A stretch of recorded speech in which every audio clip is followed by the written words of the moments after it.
So, ni batik Malaysia lah kan? Bukan batik Indonesia? Betul? Kalau awak nak tahu, batik Malaysia ni selalunya corak dia akan bunga-bunga. Lepas tu colour dia akan lagi terang. Design dia akan lagi besar. Tapi kalau Indonesia pula, corak dia akan halus. Lepas tu, diorang banyak pengulangan pattern dan colour dia akan lebih kepada perang dan gelap. Oh, perang gelap. Perang dan hitam, sorry. Ya. Yeah. Okey.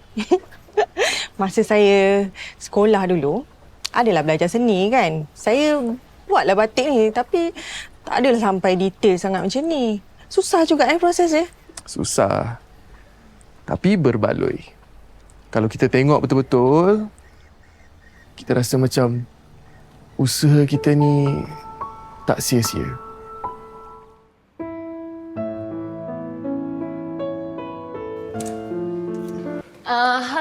Hai, selamat datang ke kelas lakonan saya.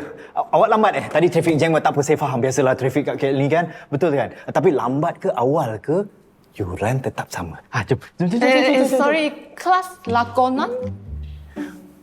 Betul, kelas lakonan daripada pelakon terhebat di Malaysia. Aaron Aziz. Cuba sekali lagi. Kelas lakonan daripada pelakon terhebat Malaysia. Syamno?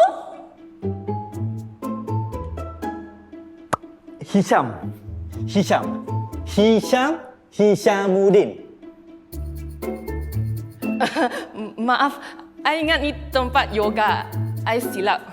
Tak payah silap. Tak apa. Awak tak nak cuba ke? Kelas lakonan saya hebat tau. Dengan cara aku fikir sama. Kita sekepala, sama-sama masuk air. Dan sebenarnya aku nak berterima kasih dekat engkau. Sebab kau selalu ada dalam hidup aku. Kalau kau tak ada dalam hidup aku jadi sedih gila kot. Aku perlukan kau dalam hidup aku.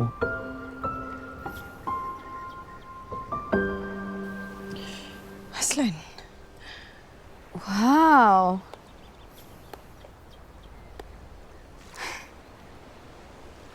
Sorry, kacau pula sweet couple ni bercinta. Tak apa, teruskan bercinta. Nis, kau silap dengar ni, Nis. Aku nak cakap semua benda ni kat engkau sebenarnya. Kita orang tak ada apa-apa lah, Nis. Kita orang boleh explain. Dah lah, Lan. Aku penat lah main tarik tali dengan kau. Sekarang ni aku tanya kau. Kau pilih dia ke aku?